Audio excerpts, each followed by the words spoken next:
Welcome to Cookies and Careers Coffee Talk. This is a different type of coffee talk for us. We are actually going to be working with baked goods as opposed to sitting on the couch and chatting, but we're going to be chatting here. I do not know how to decorate a cake. I am awful. In fact, my friend Brittany here, I have invited her because she decorates cakes and she's awesome at it. And I've known her actually since she was a teenager, so it's really exciting for us to get together again. I have been texting her all these questions, even on how to make the icing. I'm awful. So I'm so excited for Brittany to teach us how we decorate a cake while we also talk about mentoring. So here we go. So Brittany, welcome to Cookies and Careers Coffee Talk. I'm so excited to have you. Thank you. Thank you for having me. I figured we'll just jump right in. We'll jump right in. Show us the first step on how to decorate a cake. So now Sherry has made the cakes and we have the frosting, which is also known as buttercream. So we just go ahead and we assemble it, adding some buttercream in between. And what we're going to make first is what's called the crumb coat, which is what really locks in the crumbs. That way, when you go to frost it for the final layer, it's a little bit smoother and there are no crumbs in there.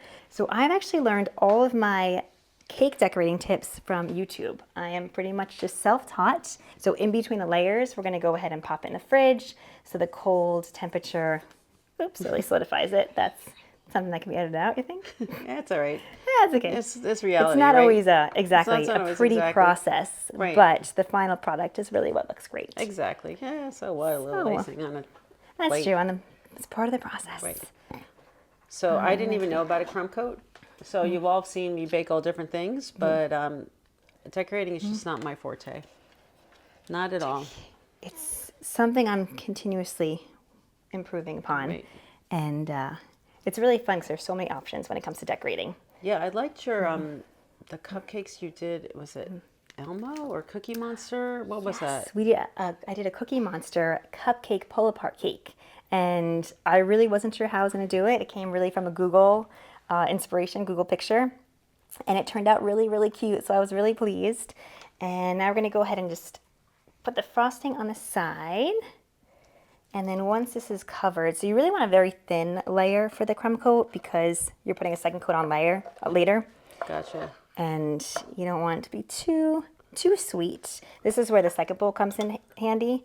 So I go ahead and I put the excess on there. Right, and I think professionals, by the way, have a plate that turns, but I don't. Yes, and of course I didn't think to bring mine, but we're gonna make it work because sometimes in decorating, that's the best approach, is just to be flexible and... Right, and it worked too. You have to be flexible. So this is a reel about career advice. So it's not just at cooking and decorating that you have to be flexible, but also at work.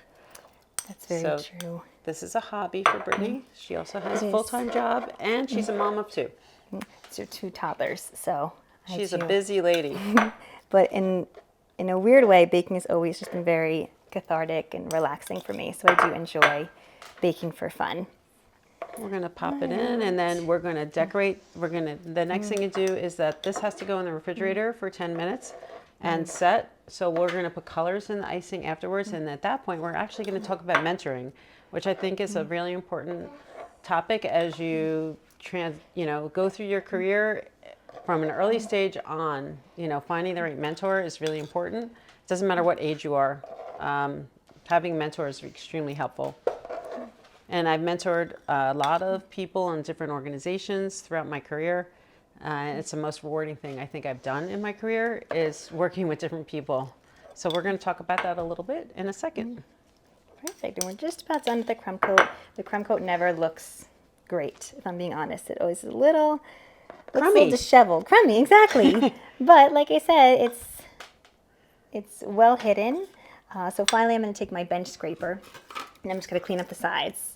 And again, when you have a turntable, you can turn. It's a little bit easier. Wow, it looks quite professional. Like something called a bench scraper. A bench scraper, yes. It looks like something you paint with. Right, and it's what it sounds like too. Right. It's very true. So we're going to go ahead and just scrape off the sides so it's nice and flat. So when we add that second layer, it is nice and smooth. So there we go. And then on top, I just use my offset spatula to kind of bring in the crumbs from the corners, again, because you're aiming for a nice smooth cake. All right. It takes a lot of patience to do this. It does patience, and sometimes time. It takes a lot of patience to be a mentor too. because it takes a while sometimes for people to grow. Some folks aren't always ready to take advice. So mentoring also takes patience from a mentee-mentor point of view. That's very true. So we all ready right, I think to we'll pop? put that in the fridge for about 10-15 minutes. All right, so we'll be back in a Perfect. second, and we're going to color our icing. We're going to figure out what colors we want to use. So here we go. All right, so we're going to jump in and add some fun gel colors to our frosting to make it look nice and vibrant. So do you want to pick the 4 colors that we'll choose for today? Oh, this is very exciting. It is, Okay, so we're isn't going it? to do green for leaves, right? Great, perfect. So a little bit goes a long way with gel food coloring, but I can mix it's kind one of fun too. to experiment. Oh yeah, that'd be great. What do you think of purple? I love purple. Yeah, I would do maybe a pink as well. Okay, we'll do a pink. So as you can see, it mixes in really nicely. The gel food coloring is the one I recommend. I just find it works easiest, and like I said, a little bit goes a long way, which is nice. And it's pretty fun to stir up.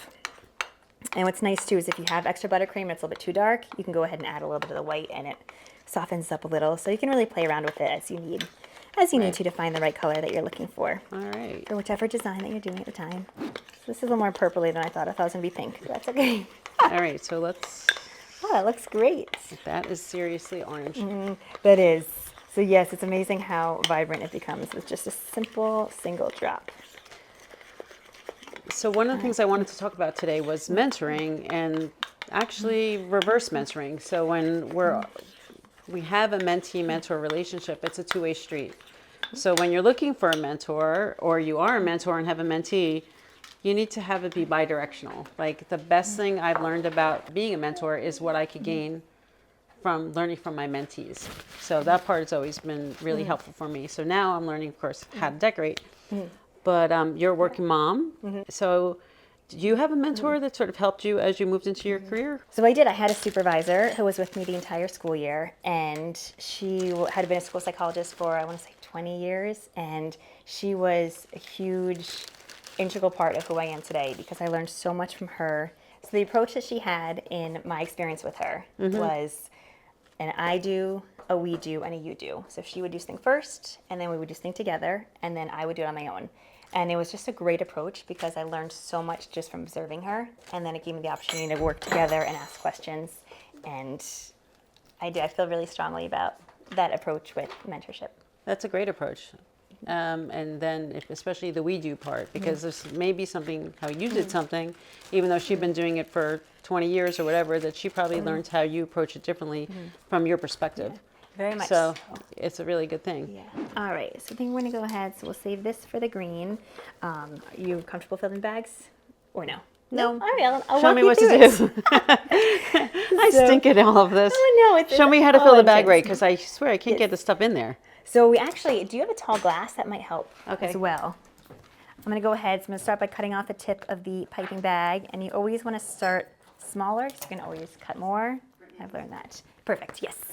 And then go ahead and drop the piping tip into the bottom so it fits beautifully. So you want to make sure that it's coming through. You see that? So you probably could have made it a little bit bigger, but this will work okay. Okay. I tend to use a glass. You can just use your hand and fill it that way. I just find it makes life a little bit easier and a little bit cleaner. Okay. And you kind of stick your hand I in. always make a mess. I know. It took me a while to figure out how to do it this way. Okay. But it's a lot of trial and error. So do you want to go ahead and fill this one? And do I take all of this and put it in the bag? So you could probably just do, like 1 scoop would be a good place to start. Okay. And let's see, because these piping tips are a little bit bigger, I'm going to make the cut a little bit bigger up here. So let's see, we're going to do this here. So what do you find the most challenging about, having an important career and also having 2 toddlers and a husband? And a husband and a dog who requires a dog. lot of work too and love. Yeah, those dogs. Don't underestimate them. I know, it's honestly like having another child because I love her just as much, but she's just requires a lot of work. I would say the feeling guilty, constantly feeling guilty for wanting to work, wanting to find time for myself, and wanting to be the best mom and still needing time away. I really struggle with that.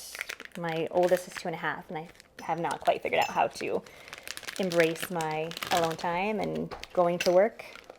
But I do find I'm a better mom and wife by being out of the house and, having the time away to do what I love. I have a career that I love, which I think makes a big difference. This is not something I'm just doing to do. So it's something I enjoy, and I just need to be okay with the fact that it's It is okay. And I think we all have those feelings. And so my children are grown, but I always worked throughout their whole childhood growing up. And there were definitely times where you feel extremely guilty. You can't be at every single event, but you do the best that you can and try to be at as many of them as you can. And I thankfully worked in technology, so I had a laptop that could always sort of go with me. So I sat at many games, like connected, but also watching a game or driving from band or dance, right? So I tried to make it work. But the guilt is there, and I think it wasn't until really my youngest was old enough to express that she was so grateful for the fact that I did work outside the home. Like for her, that was a big thing. She thought it was very interesting that I worked out of the home, and I think she learned a lot. And I'm sure my older daughters felt the same way because all of them have careers now, and you don't know it while you're going through it. You have the guilt, but you are providing an example for them. So,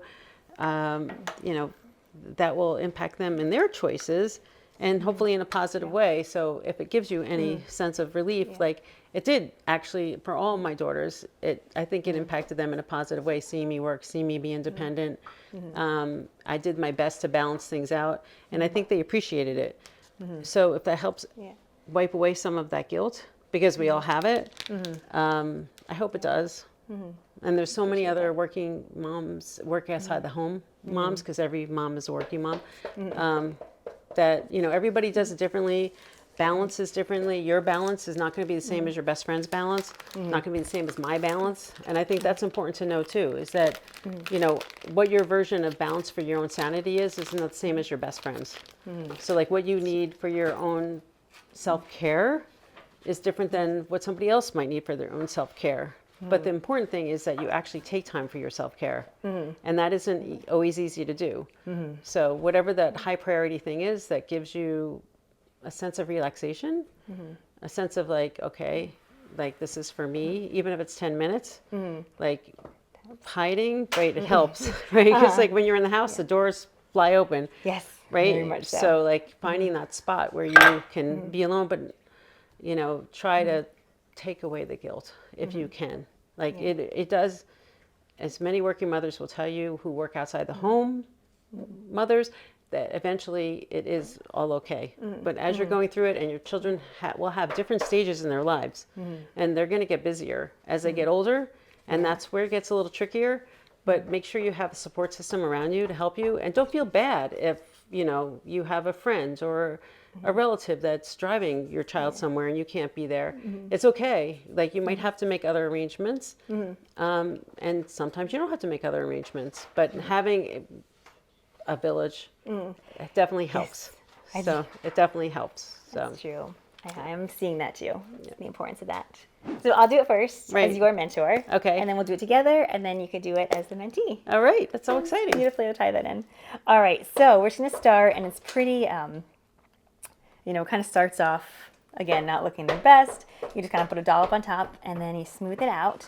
So we opted to do a green because we thought it'd be a nice base, and then we can add some pretty colorful flowers to it. So we're going to add in on the side. And I also want to point out that it is hard now. You can feel when you go to touch it from the crumb coat is now hardened, which is great. All right, so do you want to try it yourself? Sure. So you just want to scoop some of the frosting. There you go, and then you're going to smooth it over. You do want to keep your offset spatula vertical, up and down. And depending on if you're a righty or a lefty, then that's how you smooth it across. It looks great. Yeah, you may just scrape a little bit. Perfect. Sometimes you could scrape on top too and just kind of drag it over. Ah, that's a good idea. It helps you. All right, I'm gonna let you finish it because I'm getting worse. All right. No, it definitely takes a lot of practice. You did a fantastic job. Oh, thank you. And the more you do it, the easier it gets, and the less stressful it gets. I felt the same way. That I would always this is I do, you do, we do, but exactly she do. Instead of the only we for the do. sake of the time. She do. Right, and it does take some practice. Yeah, this is great. This reminds me a little bit of reverse mentoring. Reverse mentoring is a way that a CEO or an executive would pick somebody who isn't an executive, or a principal of a school might pick like a student teacher, and that person, the student teacher or the non-executive, actually mentors the executive. So like if you were a student teacher, you might tell the principal kind of, hey, what's happening in the school? If you were doing your rotations, I guess, is that what it's called as a school psychologist? You had an internship. Yeah. Your internship. If you were reverse mentoring, let's say, the head of, social services in the school district, you might kind of get a sense of what the teachers are experiencing, right? And what the students are experiencing, and then you'd be able to tell that person what's happening. So that's, I don't know if reverse mentoring is used in the schools, and it's not used in every actual company either, but I like the idea of it, because I think sometimes when you move up in your career, you don't necessarily remember what's happening like as people rise up, and you get a better sense of what's happening and kind of the feet on the street. So it helps you become a better leader if you get, advice from other people. That's very, very true. And, I think there's something unique about being in a position like I was coming straight out of grad school. So all the, latest research that's been done and methods. So you just kind of bring something new to the table, which is, that's a really good point. No, it's true, because we've been out of school for a while. So it's good to hear what those new methods are. And then also you gain experience from older methods maybe that you're not learning, right, anymore, and see, because there's still benefits to those, of course. So it is, once again, back to my other point, it's a two-way street. All right, so we have a nice smooth green cake. That's right, so it's looking great. So there's some pockets you can see. So what we're going to do is go ahead and just fill those pockets in. Where there's some white, we can just go in and fill that in. But sometimes it can be really tricky when you're decorating cake, but you just want it to be perfect. And you'll see little pockets that you just want to keep practicing, and sometimes you need to step away and realize that it, it's not going to be perfect. Exactly, you're more critical than anyone who's going to be consuming your cake. Right, and it's like in the end, it's sad, but you put all this work in, somebody takes a picture, and then they eat it. That's very true, so you just kind of need to be realistic. So you can't go crazy, it's just going in somebody's mouth after all. Exactly, you just do your best and just accept the initial ooh and ah. Exactly, and like I said, I am by no means a professional. I do this because it's fun and relaxing, but there's always room to improve and get a little bit. We're always improving. That's another thing to just keep in mind. We're always improving as professionals, as parents, as friends. Like, life doesn't stop. Like, we're always learning. We're continuously evolving as people. I don't think that we should ever consider ourselves stopping. That's true. And certainly parenthood is a journey all by itself. That's true. That's what I'm finding. Yes. All right, so now we're into the piping, which is a fun part. So I'm going to have you want to try it yourself? Yeah, tell me what to do. All right, so let's see if I can model on this side. All right, so if you go over here, so do you want to do some roses? Sure. So the rose so I'll show you with this one. So you start in the middle, you squeeze it as you pull it around, and then let go. Oh, my poor little rose. Ready and go around. Beautiful. Oh, no. Yeah, that's okay. That's why we practice. Oh. That's beautiful. Oh, look at that rose. Want to try another one? Sure. Do I leave room for an orange one? Yeah. We can alternate. Do you want to try the orange? Perfect. All right. All right. These are makes also the dream work, everybody. That's right. And that's how it goes a little bit. Make it nice and colorful. Beautiful. So these are two different tips. Oh. That one might be a little bit easier to navigate. But that looks great. Do you want to continue on? Yeah, so we'll do one here. I'll have you do it. Beautiful. And it's a lot of trial and error I'm finding. Okay. That looks great. So I'll do this Your turn. Perfect. All right. Let's squeeze down a little bit. Beautiful. All right, and we'll do one more over here. We didn't space it perfectly, but that's kind of the fun part. So there's no rhyme or reason to it, right? Wait, let's Let's see, and then do you want to try? So this is fun. So if you want to go ahead and you just squeeze it on like a dollop. So where am I putting this one? So you can put anywhere you want. There you go. So actually it might help. Oh. Perfect. So it helps if you bring your piping tip closer. So if that's you such start a pretty little one. Isn't it? So if you start it where you're kind of hovering and then lift it up. Perfect. There you go. Oh. I was thinking you can Okay. We'll try another one. This is why Brittany's decorating the cake and I'm baking it. Right. So you want to try this one? So this is fun. You can go ahead and add the dollops. There you go. Would you like me to show you how the purple one Yeah, why works? don't we show me how to do that again? So it helps a lot of times if you bring it a little bit closer. So if you start it on there and then you squeeze and pull up. And those give you really nice little dollops, if you can see. This cake is really just an experiment Yes. in how we use piping tips. Right, but life is an experiment. that's so, true. Okay, there you go. So So yes, you want to bring it a little closer. Perfect. Now squeeze and pull up. Perfect. That's beautiful. Oh, Look how beautiful that that's is. sort Does of- that look great? oh, it's all right. It's definitely a lot of experimenting how much pressure and when to pull away. Yeah. But yeah, then you can kind of go around and just decorate the sides as you like. If you want to do some roses on the side, you can do so. Want to give it a try? Well, let's try one little rosy. Yeah. I'll try to do it in the front here. That's a good idea. This is a little tough. It is. It takes a lot of practice. No, that's not really very good. That's all right. Brittany, why don't you try? Yeah. Okay. Let's see. Oh, man. Wipe some of this off. All right. So we're going to do, so we'll press it in and go around and up. Oh, it's drooping. Can we edit that one out? No, it's fine. true. Did you see this one? Oh, that's okay. All right, the let's, top is a little bit easier to do. all right, so let's put the focus on the purple top. one in the middle. All right. You want to do it or you want me Yeah, to do it? you do it. All right, you wanna and then do we're a going to call circular? the end of our decorating. All right. This is a great, this is, I think, a starter. This is A like little our introduction. teaching cake. This is not our eating Exactly. cake because We're just after gonna you go see ahead and this, do you this. definitely don't want to eat this. That's right. It's a little colorful. Yeah, this is Now not we'll an do eating this cake. and this. And this is just really your opportunity to kind of play around with the different I definitely think piping I like tips. the purple one. It's like the right size It for is. me. It Although helps I it's a did little mess bit it up easier. and make it look like a snail, but that's okay. Do you want to try some more? You want to practice some more? Oh, sure. All right. Let's So- do this. We never stop learning. So Beautiful. I Looks don't know. great. I'll try this without Brittany next to me next time, but I got better at it. And then can I add some more of these for fun? Please go. They're just, that's what I love is this particular cake really is just for Right. fun. We're not really decorating it for anyone, but it's That's just for kinda sure. fun. And then if you want, the last one we have are the little leaves. Can I show you this one? Yeah, please show me how you do So it. how we made this white, which we just want to add color, so we made it green. You could add the leaves. I don't know if you could see it.